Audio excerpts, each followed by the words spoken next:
let's talk about India's L&D future. Right? So India is often called the talent capital of the world.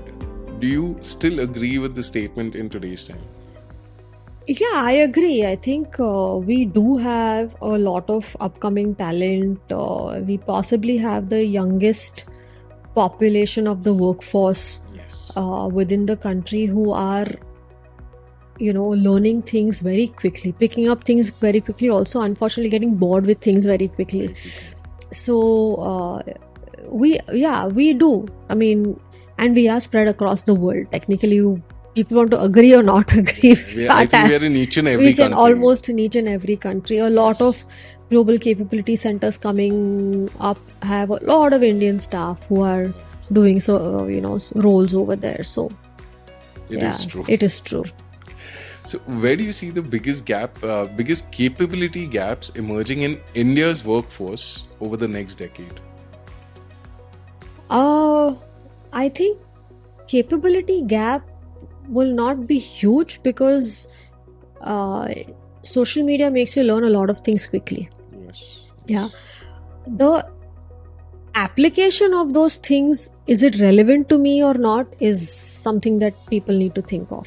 Right. So technology, the faster the technology is moving, are we capable enough to adapt it at that speed? May not be so, because maybe my organization is not ready, or people who are using the technology and may not be ready. So that is the gap that needs to be bridged, right? If somebody is saying that today X organization has already adapted AI, right?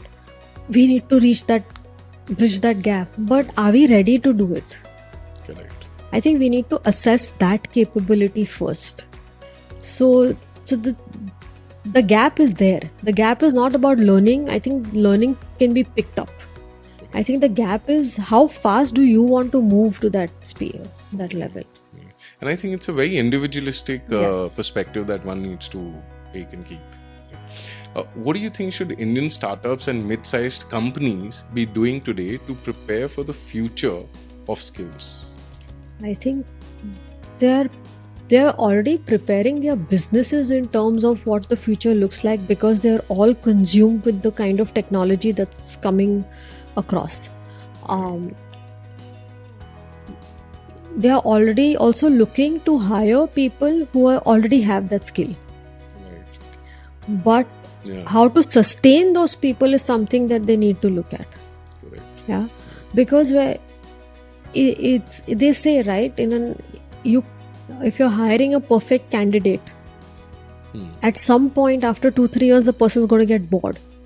You rather hire somebody who is not a perfect fit, but who knows the job and skill them to sustain them for the future. Right. So I think in terms of every business is coming up with a startup is coming up is getting backed up by AI. Right. As a matter of fact, there are MSMEs who are also going through that transformation because they've already done it the traditional way. So, but that transformation is not going to happen overnight. It will take a year, 2 years, depending on the capacity of that organization. And they have to, that patience level has to be maintained. True. How mature is the L&D technology ecosystem in India when you compare it from the global markets? I think we are at par when it comes. Yeah, I think when it comes to the technology system in India, we're at par to a certain extent that our basics are in place, right? Do I have a lot of stuff in the country for freely available? Maybe not. Right? That is where the difference is. Like, for example, organizations do have firewalls and all, so I can't use that technology in the organization. Right? That is the difference. Whereas there are abroad, people have the ability to open access to use those technologies. That's why they may be a step ahead of us globally. but it's a catch-22. Not all countries globally have that much of access. Right. Very true. Yeah. Yeah. No, India is just not the only Yeah. one. A lot of So, countries. in terms of base learning, in terms of understanding the basics of ecosystem, in terms like a learning management system or whatever, we are there. We are pretty much there. We are pretty much there because now every organization has an HRMS, has an LMS. If not, you're banking on a hired LMS. Right. You know, like a contractual LMS where you can put it. So it's there. It's not there. So, like you said, the basics are there. Basics are there. Interesting. Now, what role will learning play in India's ambition to become a global innovation and manufacturing hub? I think we're already there. Yeah. We are at a global I think level. we're already there at a global level. In terms of manufacturing organizations, etc., I think there are a lot of, like you mentioned, that creating a video on how stages of construction happen. Right. AR, VR are playing a huge role in these things. Right. Right. I scan and I can understand a product the specifications of a product and the journey on how to start it, how to build it, and all of that. And that is what these manufacturing units need, right? For example, you can't go from one machine to the other explaining, while I need to know the basics, but these are some of the things that are already coming into play. It will take its own journey because it's not something that was envisaged at an earlier stage. Right. So while it's already coming into play, the visibility might take a bit for us to see. I think the visibility is also on its way. Yeah. It's in the early stages, Yeah. But it's there. And I think, at least on social platforms, we're seeing that India is a recognized country amongst, the developed nations. Yeah, now. We are becoming a powerful force. Becoming a powerful force. I think all thanks to the publicity with all the conferences that are happening within the country in terms of the tech conferences, etc. It's just, I think people have recognized that there is a market for technology also in India. Absolutely. So in our terms, you would say India is a high pot right now. Yeah. Great. Now, do you think India's demographic dividend could become a demographic challenge if capability development doesn't keep pace? So we are a very diverse country. We are. Yeah. Yes. And the diversity is in terms of financial capability, in terms of education, in terms of work. Right? You have your laborers, you have your blue collar, you have your white collar, and then you have the corporate. The entire hierarchy. Right? So that divide, I don't think will ever get minimized because a blue collared may not be educated enough to understand. Right? But the way a blue collared person will come up is if the person is in a manufacturing or another division, those technology pieces of learning will make them will upskill themselves, their own. Those they have to be given it. It's like you have to give it to them on a platter. Okay, ye karna hai. This is how it's supposed to be done. Yes. Sorry. And in terms of so I don't think it's going to be a challenge. It will remain the same to a certain extent because you will end up again catering to the role only. So that's the bottom line. That's the bottom line, right? So there won't be a challenge. The divide will remain the way it is. And I think it won't change for quite some time. Interesting. Great. Thank you, Reena, once again. We still have one more round, the rapid fire round, on a lighter note.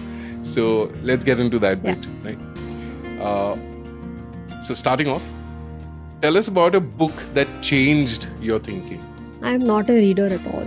Not a reader at all? No. I consume things through social media, through listening, through talking to people. So somebody tells me this is what you should read, I may look at a summary, but I can't I'm not a hardcore reader at all. Okay, fair enough. Tell us about one leader you admire the most.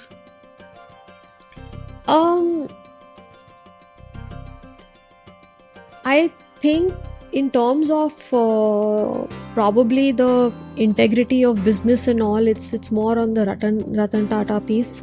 Yeah, because integrity of business, as a leader, the compassion that he carries for people, he would carry for people, the style of doing business and not being too boisterous about it.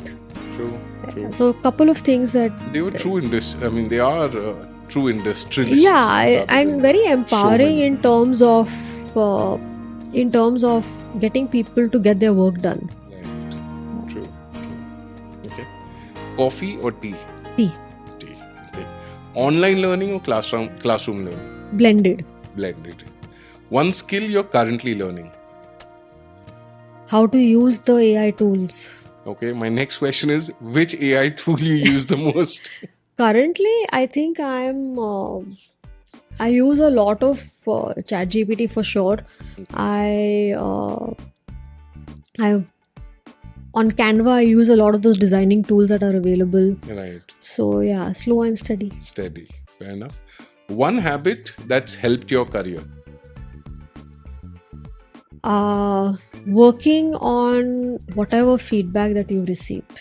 I think. Working on feedback. Yeah, I think. Don't look back. Just push yourself. That's what it is. Okay. Best career advice you've ever received?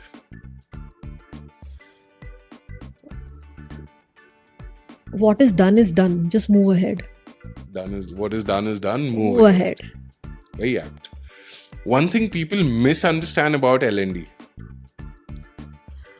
It is a very fun function that you need to be a part of. Right. You come to the class, you meet people, you eat food and go. That's not how it works. That's the myth. That is not true. Yeah. Okay. A dream destination you still want to visit? Iceland. Northern Lights. The Aurora. Yeah, the Northern Lights. Even mine. If you weren't in L&D, what profession would you have chosen? Probably fashion or corporate communications or something of that sort. Yeah. Okay. One word that defines your leadership style? Empowering. Okay. If you could give one piece of advice to every CHRO and CEO listening today, what would it be?